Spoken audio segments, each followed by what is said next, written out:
Welcome to this webinar on equality, diversity, and inclusion in higher education.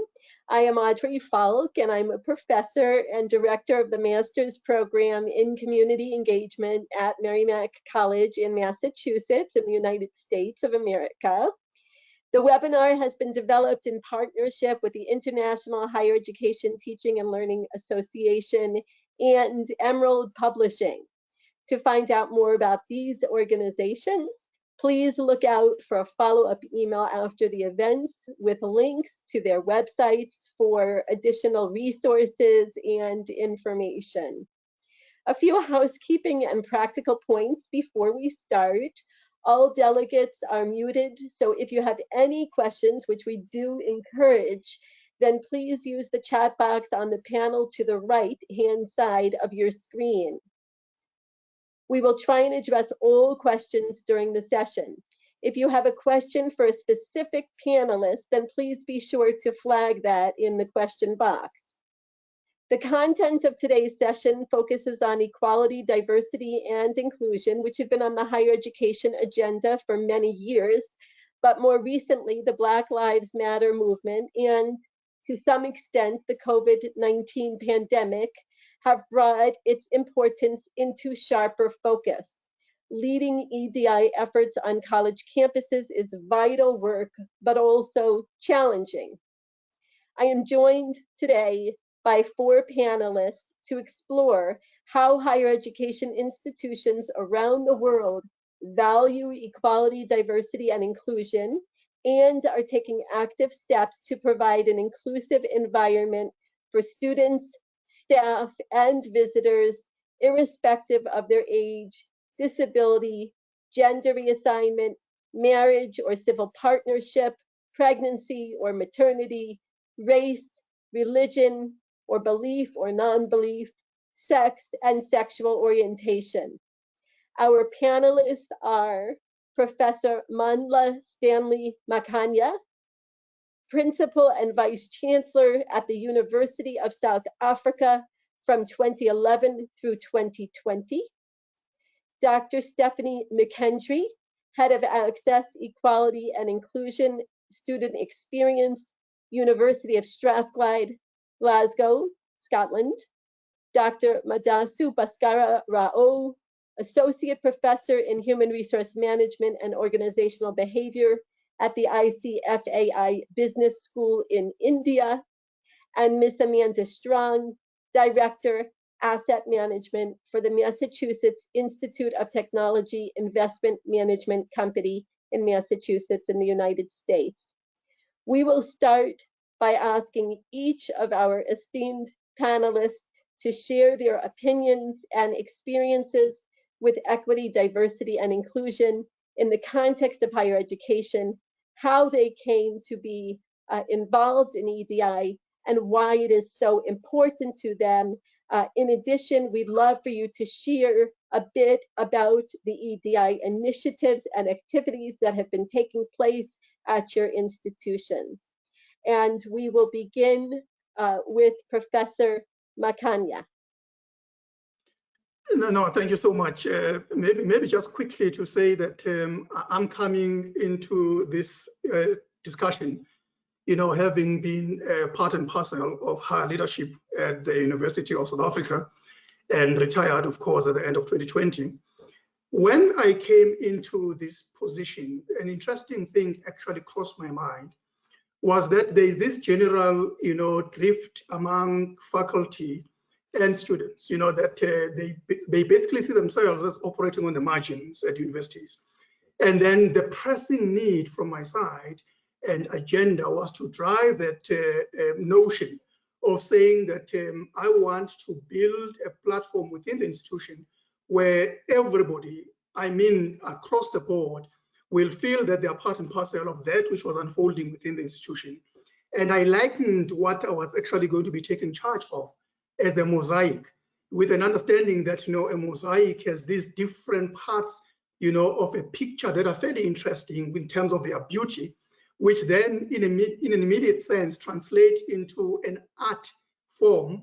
And I indicated that in such an environment, there is a role for each and every part for that mosaic to continue resembling that particular beauty and reflecting it in a manner that is attractive to everyone else around us. And as I was doing so, I then argued that we needed to begin to drive that specific process where everybody then will then begin to understand that here we are and we are given an opportunity of participating, so that we don't see the process as being sterile, but rather as bringing everybody else in that active and participative manner in the work that was unfolding within the institution. So I decided to drive this process myself with an understanding that if I do that, and I am the one who's at the center, it will make things easier for everyone else to see a need to be part and parcel of that which was unfolding. So maybe for now, I can just leave it at that. And then I'll be talking specifically once at least all our colleagues have introduced themselves on the specifics that I then put in place during that process and how things then began to unfold, which in my view began to assist us to unlock this environment so that there is a guarantee that equality, inclusion and diversity are at the center of the way in which we are doing our business. Thank you so much. Thank you so much. And we can continue in the order that I introduced everybody. So Dr. McKendry, we'll have you go next, then Dr. Rao, you can go immediately following, and then Ms. Strong. Great, thank you very much. So it's lovely to be invited along to speak today. As Audrey said, I'm Steph McKendry. I'm the Head of Access, Equality and Inclusion at the University of Strathclyde, which is a large city-based campus in Glasgow in the UK. After my PhD, I began my career in what's called widening access to higher education. So the aim of widening access is to support underrepresented groups to get into university, to thrive during their studies, and then to go on to successful graduate destinations, whatever they may be. In the UK, and I suspect everywhere else around the globe, whether a person goes to university or not is often closely determined by their family background. So their parents' educational level, their parents' career, the family income. Widening access aims to disrupt that pattern of social reproduction and to give people from lower socioeconomic groups or those with experience of the foster care system or from underrepresented minorities the opportunities and rewards that higher education provides. I was the first in my family to go to university. I grew up in a deprived, very rural part of England where very few people participated in higher education. I didn't know anyone except teachers who'd been. There wasn't a university within about 100 miles of me. But when I did go, I saw firsthand the difference it could make to people's life chances. And so I wanted to make that system fairer, to make it much more equitable who got in, who thrived while they were there. Whilst initially I focused on socioeconomic disadvantage, I quickly came to realise how important it is to address other barriers or forms of underrepresentation, so those around race and ethnicity, gender, sexual orientation, for example. At Strathclyde, what we did was we took the decision to align our work around widening access with equality and diversity, because really the aims are the same. It's about ensuring representation, about equity and inclusion. And because you need an intersectional understanding or approach if either EDI or widening access is going to be successful. I also think it's important we brought them together, because if you're not careful, those two areas, although they should work together, can actually work against each other. And the example I always think of is there's always work to get young girls into STEM to overcome the disproportionately male nature of the fields of engineering or science, for example. What can often happen is that there's work to do outreach with young girls, but that only really benefits young girls from affluent backgrounds who already have lots of advantages. Now that's fine, there's nothing wrong with widening the field for them, but you're not making any difference to girls from much more difficult circumstances, and in fact you're widening the gap in terms of their experiences and their opportunities.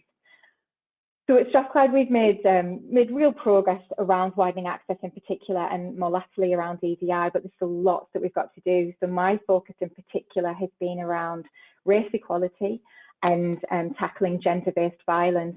So things such as sexual assault, domestic abuse, coercive control, either that's taking place specifically on campus or that's happening to or even by our student and staff population. And finally, I'm really passionate about improving the rights and experiences of transgender, gender diverse and non-binary people. So certainly within the UK as a group, they're one of the most marginalised in our society. And there's what almost seems at times to be a campaign of abuse and hostility within sections of the media and even government towards trans people.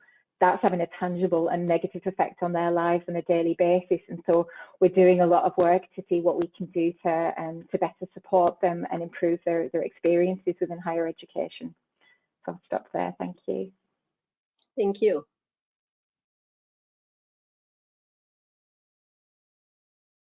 Dr. Raoul?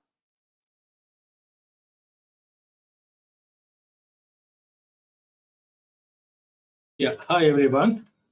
This is Bhaskar Rao from Hyderabad in India. Well, I think let me first tell you why I'm concerned about equality, diversity, and inclusion in higher education. At least in this part of the world where I live, these are not really talked about on the campuses. You really find the Hyderabad being the Silicon Valley of this part of the hemisphere. A lot of people, when they start working, when they get into touch with all these particular terms like LGBTQ and diversity initiatives in the organization, they are all foxed. And as we all know, but 8% of global population belong to the LGBTQ community. And a good number of them are there in India too. And in India, it is not still legalized. You cannot really go and identify yourself as a gay or a lesbian or something of that sort. So you have a kind of a problem in India, particularly when you're working with the top 10, 15 globalized companies. How do you deal with? And there are stories after stories how the individuals go through this trauma of not being identified with the society, in the society, what they are, and they have to always camouflage what they are in the organization. That is number one.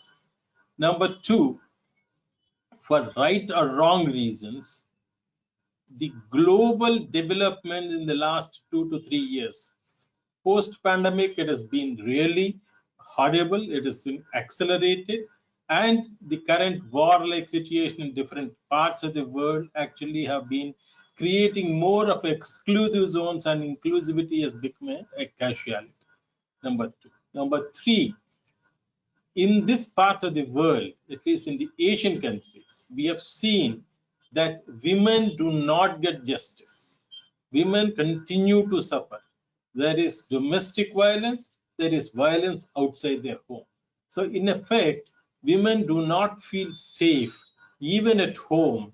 And the latest example, a country like China with the highest population in the world, not a single woman representative is there in their governing body at highest level. I mean, that is the kind of situation that we are in. And where is the scope for all these things to be solved? Where do you get the concerns addressed? I think it is the higher education where we should prepare the young minds to deal with all these issues. Now, I've been trying to find out where are these courses, where are these awareness campaigns happening. Although we have all signed for the Sustainable Development Goals and we are supposed to deliver by 2030, but not much has happened till now.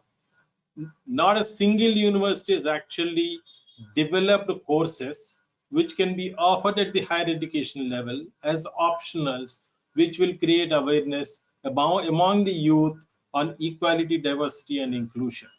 Forget about equality, diversity, and inclusion. They don't even know what are the Sustainable Development Goals. Not many universities offer courses on this.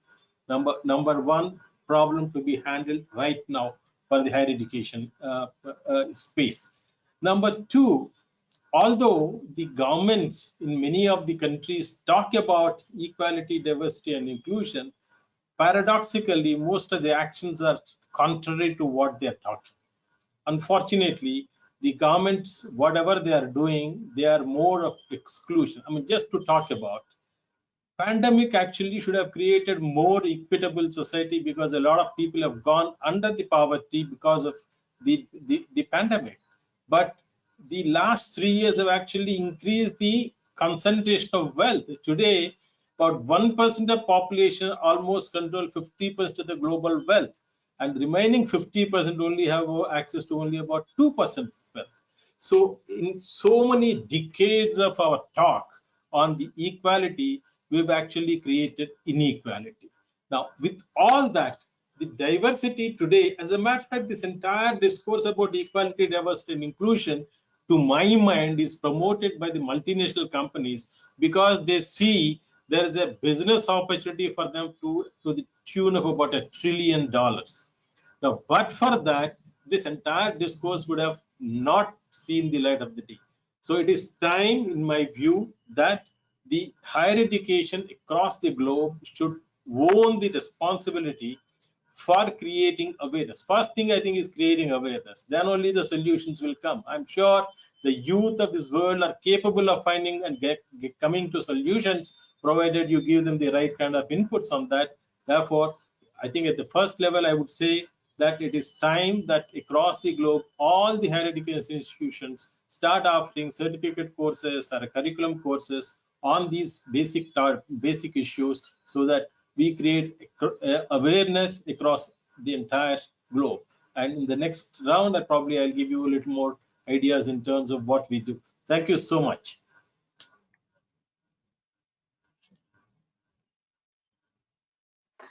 Thank you.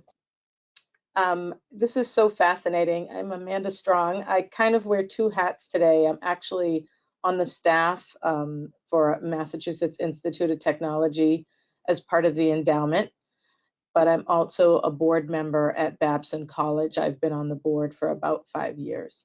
I head up and founded the Diversity, Equity, and Inclusion Committee at the board level.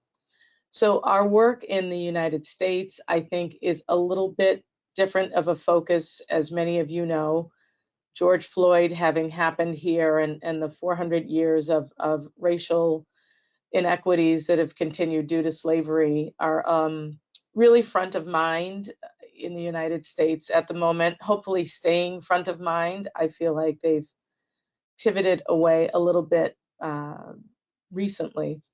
A couple of things that we've been focused on, Bhaskara said it, is really building awareness about what actually diversity, equity, and inclusion mean. Building some educational tools. This is at the leadership level and also at the academic level for the students. So we didn't actually have any plans for diversity, equity, and inclusion until probably about 3 years ago. Mandla, I think what you said is really what matters. It starts at the leadership. When I joined the board, I went through my Rolodex and built the diversity of the trustees so that we had leaders who could speak to and understand that language. We've been trying to define the D, the B, the I, the E, diversity, belonging, inclusion, and equity. That was really the first step, was if you want to call it making the business case. Bhaskara, I'd love to hear your opinion. People weren't buying the business case. The business case being more diverse workplaces result in better decision making and better overall workplaces. But people, especially at places like MIT, who love research and numbers, can always dispute numbers. So we have at Babson used the term entrepreneurial leadership, and the focus is really, if you think of everybody being an entrepreneur, whether you own your own company or whether you are at a company, bringing thinking that will add value, and diverse thinkers really are the people who can add value, make the workplace uncomfortable, but end up with a better outcome. I can talk a little bit more about it as we get into it, but that's where we're at right now. Thank you so much. Thank you to all of our panelists for those wonderful introductions and just sharing a little bit about the work that you're doing on your campuses and your perspectives on EDI work. We heard so many great themes and important issues come up, certainly issues in regard to race and sex and gender, socioeconomic status, class, and how these all intersect with one another, issues related to representation on campuses, and access and opportunity for marginalized groups.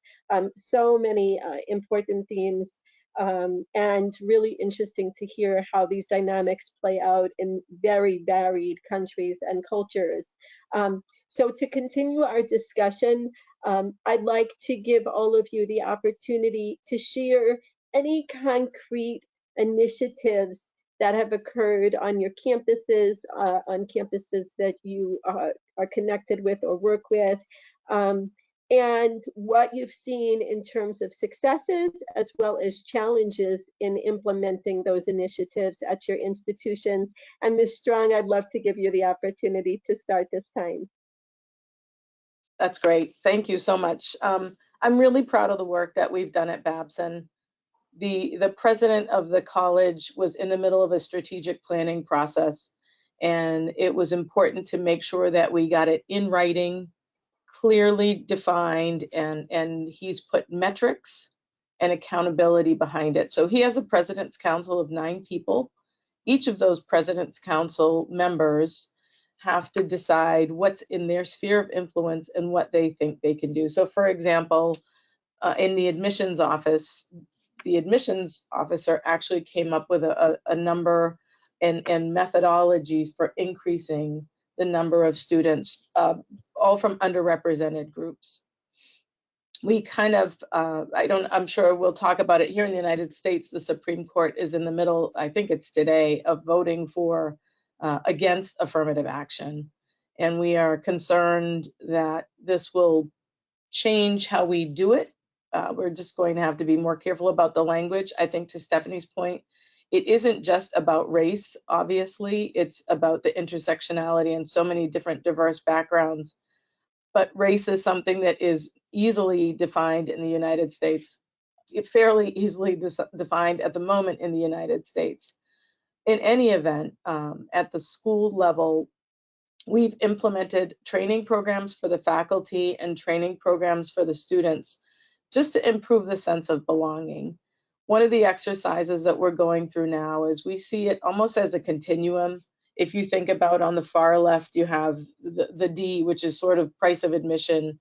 You have to have a diverse faculty. It's obviously helpful to have diverse staff, and then you want a diverse student body from all walks of life. I think, and I'm not just talking about race, right? It's however you can get that information about LGBTQ. You need also then the B, the belonging, which is what's your ability on campus to make everyone feel welcome. I'm on the facilities committee, and we're really going through, do we have non-binary bathrooms? Do you provide places for people to worship if someone needs a prayer room or a privacy for whatever it is, or as Stephanie said, their non-belief. And then the I we see as sort of policies, and that we're helping at the board level. And then the equity piece is really where the entrepreneurial leadership comes in, putting your money where your mouth is. Do you have dollars for programming? Do you hold people accountable? Do we have dashboards that we've created so that we can circulate and feel good about what we've done? I think it's really important to celebrate the work, but also continue to push forward. Wonderful, thank you so much. And Dr. Raul, we'll go backwards this time. Yeah, okay. As far as India is concerned, we have got some macro level framework where the government is trying to push some of these policies. For instance, in our national institutional ranking framework, we have to provide data at the university level for getting ranked in terms of how much are you providing support financially for those who are not financially inclusive in otherwise. So the kind of number of students and the amount of budget that you're providing to the students for the economically weaker sections, we'll have to provide. That is one way the government is pushing. And we also have to provide information on what kind of socially relevant curricular-based activities you do. So for instance, in most of our courses at the post-graduation level, we give students projects related to the sustainable development goals, which they do in each semester, and they submit a report. So that sort of sensitizes them to go and look at the society around them and project what they've seen and think about what kind of solutions can emerge. And these kinds of initiatives have to be reported to the government in various reports that we submit to them. And then we have the third compulsory thing is in terms of the accreditation process. When we get the accreditation for the higher education institution, which is mandatory in India as of now, we will also have to report what kind of projects that you have done, what kind of student involvement, how much, what percentage of students get involved in the socially relevant activities like the DEIs, and how much is the outcome there. You know, we have to also define in terms of outcomes that have to be reported. And of late, the Times Higher Education has come out with impact ratings. Impact rankings are something which has actually caught the imagination of several institutions, and the number of institutions which are participating have gone up in this. And to some extent, I think a lot of institutions are willing to project themselves as being participating in the impact ratings. And the next, but last but not the least, is some of the universities have started publishing their reports on sustainable development goals, which are closely linked to the DEI initiatives. But this is not so much as it is in corporates, but the process has started, and we are participating in our university. We do almost whatever I have discussed just now. All of these things are definitely attended to in my university. Thank you. Thank you so much. Dr. McKendry? Yeah, thank you. I wanted to talk about two specific areas that I think are linked in terms of national activity and institutional one. And that's really that in both cases, both in terms of race and gender-based violence, the big first step has been taken, which is our institutions recognizing that there is a problem and that there's something to do, that we have to do something about it. So as regards race, in August 2020, all universities and colleges in Scotland all made a landmark commitment to support a declaration against racism. And I'll just read it to you. So it was that racism exists on our campuses and in our society. Call it what it is and reject it in all its forms. The University of Strathclyde is committed to calling it racism, challenging racist behaviour and changing racist structures. So that, even though it doesn't move anything on necessarily, felt like a huge step in that it couldn't be swept under the carpet. It had to be confronted face on, and we'd made a commitment to do something about it. So what we did institutionally was set up a working group with people from people with lived experience, really taking the lead. We conducted focus groups and consultation surveys so that we could understand what it was like for colleagues with lived experience and for staff and students of colour to study and to work at Strathclyde, and created an action plan to improve race equality, to eliminate the awarding gap. So that's the gap that we have across the UK, within Scotland and within our institution, between the percentage of white students who receive a first or a 2-1 degree and the percentage of Black, Asian or minority ethnic students that do so, and to start to look at decolonising our curriculum, to look at the legacy of our institution in terms of the slave trade, and really understand how we could teach everybody about that, and look at reparations where necessary. We've still got a long way to go, and that group has created its action plan, and we're now looking at how we take that forward, but it's heading in the right direction, so that feels really, really positive. And that leadership's coming right from the top of our institution. The other thing we've engaged with is in relation to gender-based violence. And again, this is something that's happening at a national level. We are taking part in a charter that's been designed to help us tackle GBV on campuses. And this is called the Emily Test Charter. So it was established, the Emily Test is a charity in Scotland that was established in 2016 after, unfortunately, a university undergraduate student, Emily, took her own life following a campaign of gender-based violence from a fellow student. Now, Emily's death was preventable, and her mother is an amazing woman, has set up this charity, and the Emily Test, which is the set of minimum standards that the universities and colleges should have in place that would have saved Emily's life. So we're taking part in the Emily Test, and it involves us asking this really brutal question, which is we've got to look at our processes, how we look at people, look after people in our halls of residence, what our policies are, and what kind of reporting procedures we have. And if those circumstances happened again, would we be in a position to save Emily's life? And if we have any weaknesses, what are we going to do about that? So that's had a huge impact on the work that we've been doing. We now have a gender-based violence policy for both staff and students that sets out very clearly the expectations of people's behaviours, but also what they can expect if they do disclose something. We are just about to launch a network of first responders. So these are volunteer members of staff who are specifically trained in supporting people who are disclosing gender-based violence and signposting them. We have on-campus rape crisis support and very clear reporting lines, but we've still got lots to do. But again, it's about us as an institution owning what's happening here and saying it's not on, and we're going to do something about it. Thank you so much. Dr. Makhanya. No, thank you very much.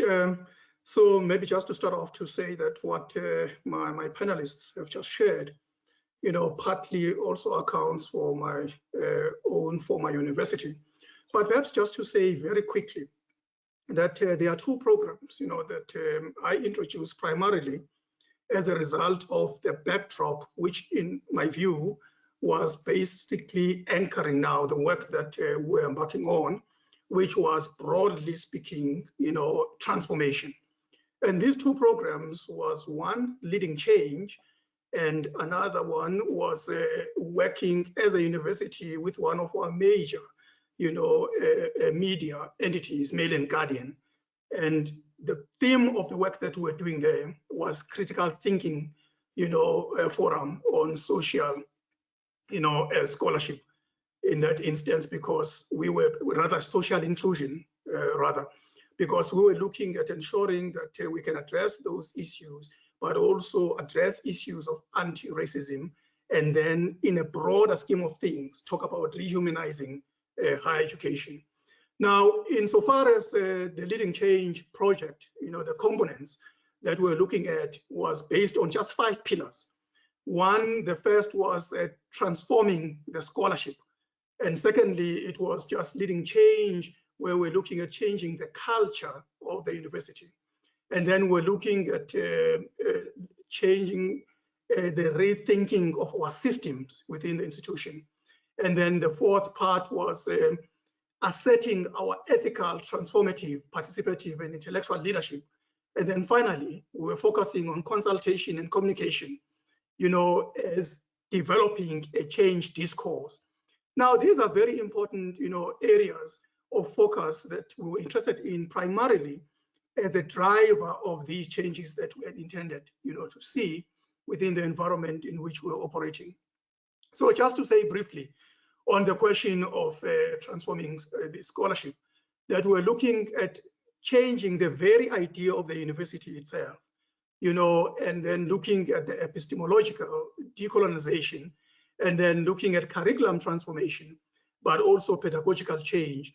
These were areas that we were keen on primarily to ensure that that whole notion of bringing those that we can view as being on the margins to feel that now they are being recognized and they are not relegated, to those margins, but rather brought into the center in a legitimate kind of fashion. So in this instance, just briefly on the transformation of our scholarship, that we argued right at the point of departure to say that we had to recognize the fact that all human beings are born into a valid and legitimate knowledge system, so that we are not actually caught in that web of a challenge that we were confronting, prior to independence, where the knowledge canons were primarily those that were Western, rather than the inclusion of those that were primarily African. So the indigenous knowledge systems in this instance were viewed as coming into the center. We spoke about the question of cognitive justice, where we were talking about regrounding and recontextualizing our university within African historical, cultural, and intellectual realities.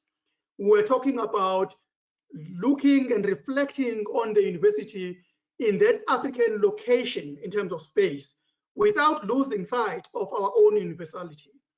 We were talking about ensuring that we can talk about Africa-centeredness in both research as well as scholarship in general, but also bringing the whole notion of language. You know that you will appreciate that in South Africa and in many parts of the world, the question of language was seen as being instrumental in empowering people. So I can just cite a very simple example, that one of the things that we introduced during that period of a decade was to ensure that, for instance, students must be given an opportunity when they, for instance, go to write examinations, that of course our language, of business is English, but we must provide them with those indigenous languages in terms of coining the questions, so that the phrasing of questions should not suddenly just throw them out completely without understanding the core of what they are required actually to reflect on and so on. And as we're developing in these particular processes, it became apparent, by the way, that our own students, our own faculty, that is staff, began now to engage in a focused fashion, in a deliberate fashion, in all the processes that were actually happening at the university. I mean, I remember talking about that, when you talk about communication, you can take it for granted that you are simply just making reference to the written form of communication or to the oral form of communication, which largely is representative of also of what happens within our own African context. But I said, let's take it a step further and talk about symbols. Let's talk about monuments. Let's talk about images, so that those who are on the margins and those who have been excluded over decades, and over a century and so on, can then be brought into the center by taking into account that which actually will immediately make them to resonate with that which they saw, as being relevant to what they know within their own context. The question of diversity, and inclusivity, to say that now that we had begun to see an increase in a significant manner of students that we must argue were coming from without, those that were drawing from family backgrounds, that if there was no support, for instance, from the state to ensure that they can enroll in higher education, they would not otherwise have had such opportunities. Now, when we began to see them, I was talking about droves of students who were graduating. I was then keen on looking at the whole notion of access for success, so that it's not simply just a question of access and then they are made to fend for themselves without any support systems that we put in place to guarantee that they can get the necessary support that will help them to be on this platform that will guarantee that they will succeed at the end of the day. So all those questions then began to bring this sense of belonging, among our own students. They began to have this meaning that diversity and inclusion is now taking into account what I see as part and parcel of human rights culture. That if we're not looking at it within the context of human rights, it would have been thrown onto the margins once again. I remember that the whole question of race at some point in time in the last decade came up. And then we forged our own work with the Human Rights Commission of South Africa as an independent body from outside the university but that had a task of addressing the whole question of race in society, to work with us in the university so that we can then be seen to be driving this agenda in order to help the students that are part and parcel of the university, so that they understand that this is actually how they are expected to conduct themselves. But this is how the world operates as well. So that at the point when they exit the university, they should not be in a position to see themselves as being exclusive, see themselves as just a special category, but they must be immersed in the environment in which they come. So that societies should not see universities, you know, in that past system where they were just ivory towers, but the universities must then begin to be seen to be addressing all these societal issues, because the questions that we're addressing today as a panel, in my view, are social ills that unless we tackle them in a direct and deliberate manner as universities, we can actually kiss this whole notion of EDI goodbye. But if we drive it in an earnest and honest fashion, we stand a better chance, you know, to drive an agenda that can help societies to flourish. Wonderful. Thank you so much to each of you for your really amazing, deep, and thoughtful responses. And so great to hear about the wonderful initiatives happening on campuses in different parts of the world. I really appreciate both the very specific and concrete examples that you've given of initiatives, as well as the connections with the larger issues of social justice and social change, systemic change, and transformation, and the possibilities of education and community engagement to be part of social transformation. So that's really exciting to hear all of your initiatives and the thoughtfulness behind them. I'd like to ask one final question.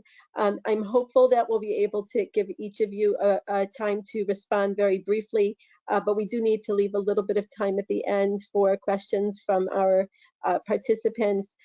So I'm going to ask for you to be relatively brief. And what I'd like you to speak to is, where do we go from here in terms of EDI in higher education?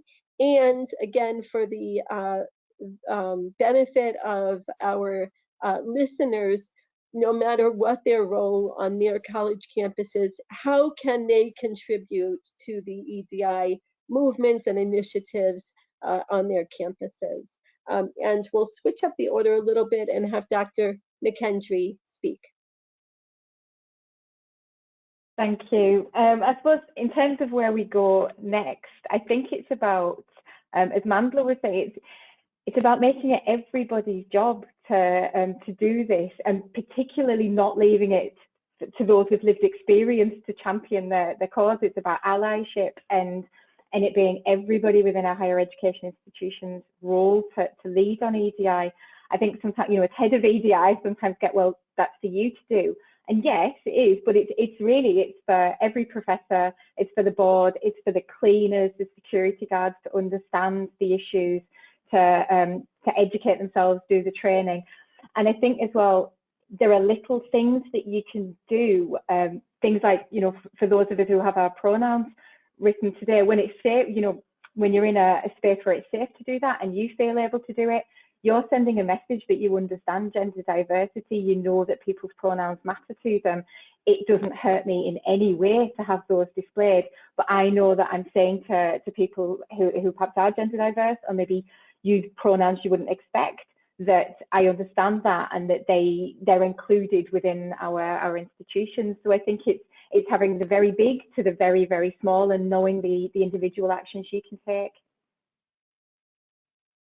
Thank you so much, Dr. Rao.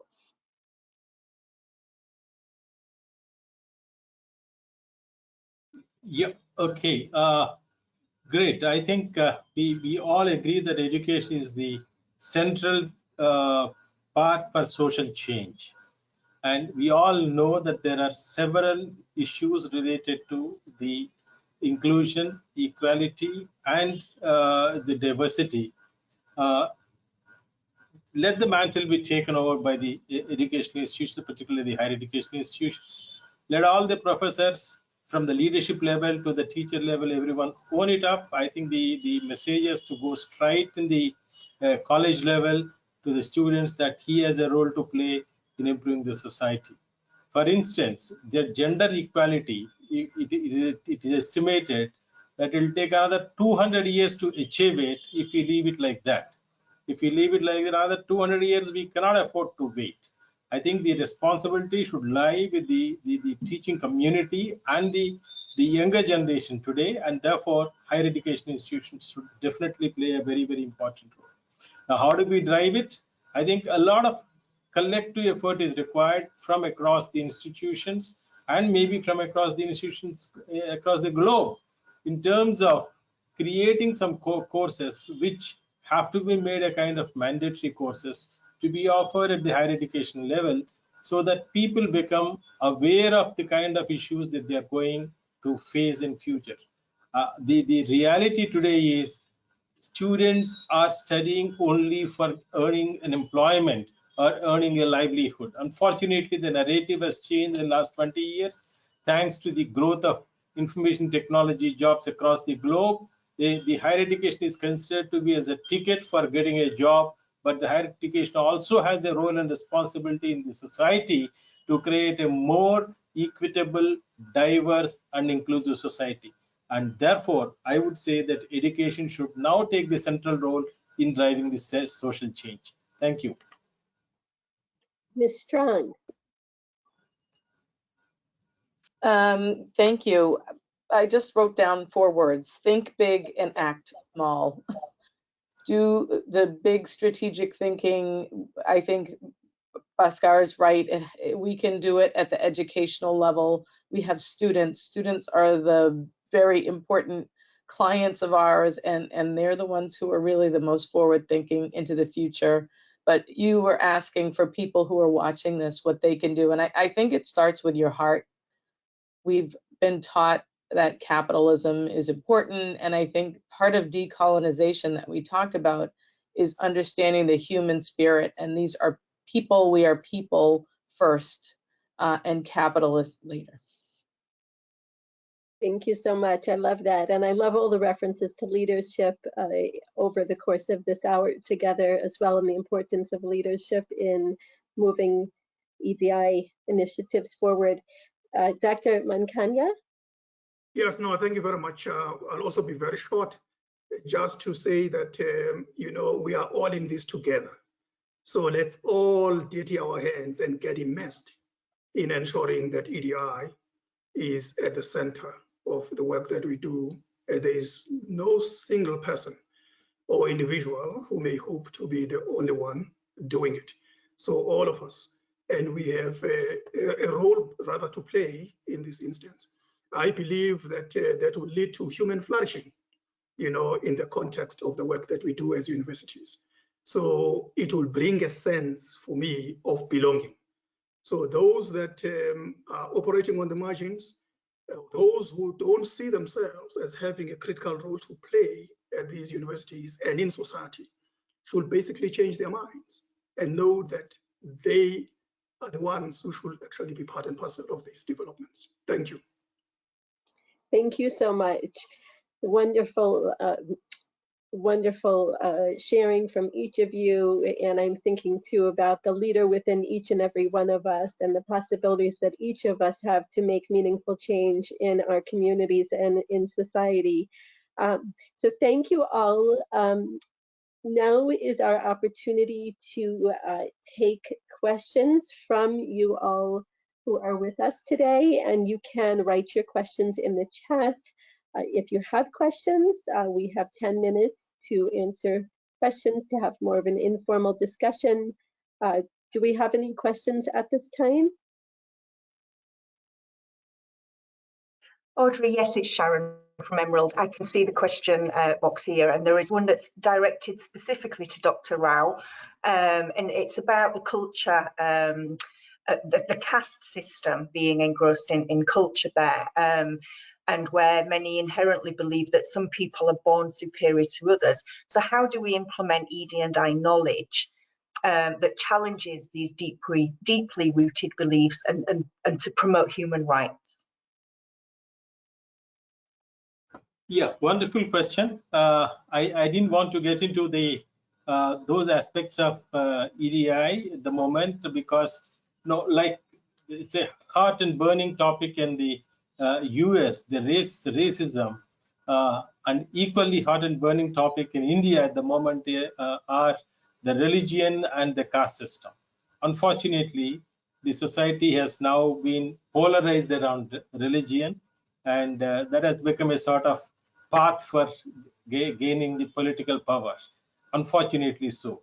So that is why I said, while the leaders talk about inclusivity and diversity and equality, the exactly opposite thing is being done to garner the power.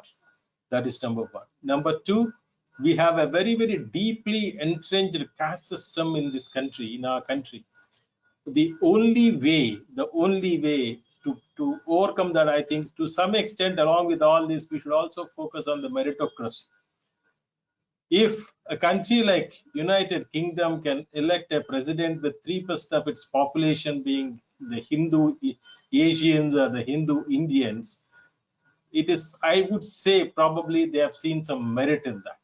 So at some point in time, for the prosperity and the survival of the society, for the survival of the country and the economy, you need to focus not only on the other aspects, purely on the merit. The day we see the merit is required for the growth and prosperity of the society, I'm sure we will underplay all these things. Caste will be there, race will be there, religion will be there, but they have a limited role to play in our collective growth and collective prosperity. The moment we are able to drive that awareness among our youth of the country, probably we'll be able to handle it better. Thank you. Thank you so much. I do see that we have a question in regard to the kinds of workshops that are necessary for faculty and students to address issues like unconscious bias. Would anybody like to speak to that? Yeah, certainly, yes. I think unconscious bias, I have been a part of driving these kinds of workshops and the online webinars for several participants in the last couple of years. Again, it is a matter of creating awareness, particularly at the faculty level. If we create this awareness, probably they'll be able to it will percolate down to the students. We all have, because of our cultural heritage issues, we have these unconscious biases, and only I think that the dark side of our mind can be cleared only by enlightening the participants in this entire process by giving them the right kind of inputs. I think at the moment I will keep it short because of the time, but we will certainly have probably one session on unconscious biases through the HETL and HETL and the Emerald talks. Yes, please, Ms. Strong. Yeah, and we have done unconscious bias training. I think in addition to that, some of the work that the faculty has done around case studies with Black and brown protagonists and situations that don't necessarily represent the standard issue CEO, and also training the faculty on how to interact with students from different backgrounds has been a great add-on as well. Thank you so much. Yes, Dr. Makhanya. Yeah, I just wanted to add that we also doing work around microaggressions and people understanding what those are, and also how to call out behavior. So being an active bystander, because you can recognize it in somebody, but it's also a skill to have the confidence to be able to challenge that in a safe way. So we're working towards that as well. Thanks. Thank you so much. I want to say that it's very interesting. You know that we are a university that operates basically, as a distance education institution, or rather online university, as it were, at this day and age. So what we did is very interesting, because the question was raised by students themselves to say that they felt that the treatment was not equal and it was based on racial differentials and so on. So we opted for something fairly interesting. We then said, we will take away the whole notion of names appearing in their work, but rather student numbers. So all that you are confronted with as faculty is just the student number and the work that you have to address. So which is very good in the sense that you don't have to be bothered about whether this is student coming from this type of a family background or this kind of a racial group and so on and so forth. You just deal with the work, as it were, you know. So students are excited about that because they feel that there is objectivity insofar as that area is concerned. Thank you so much. Sharon, do you think we have time for one final question? And if so, are you able to share one?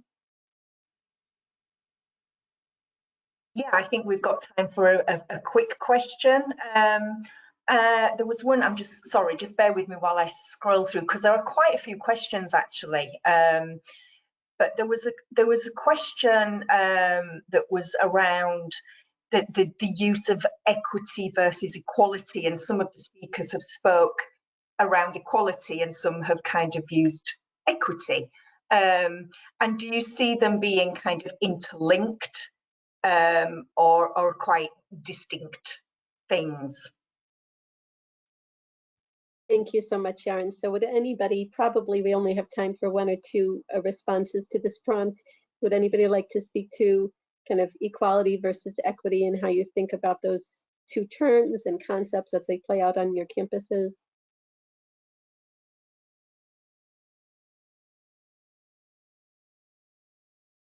I think it's a really difficult question. That's why we're all going. Yeah, I think our title is equality, but I think where we would love to get to is equity, and so that's the kind of final point. But that's much more difficult.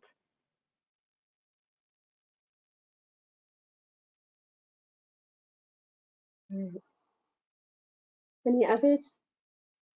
Well, from our side, perhaps just to talk about that, we have looked at it largely on the basis of equity of opportunity, and then talking about the question of participation and engagement as bringing about the equality that one would be aspiring to.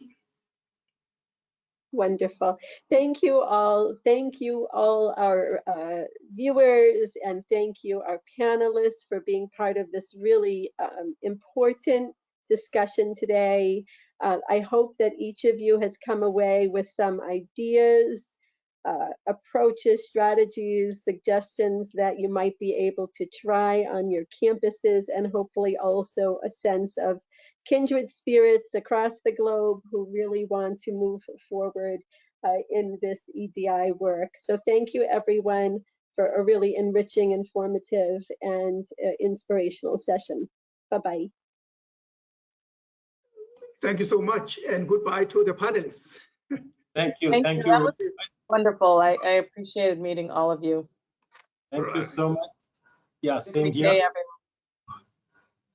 Thank you.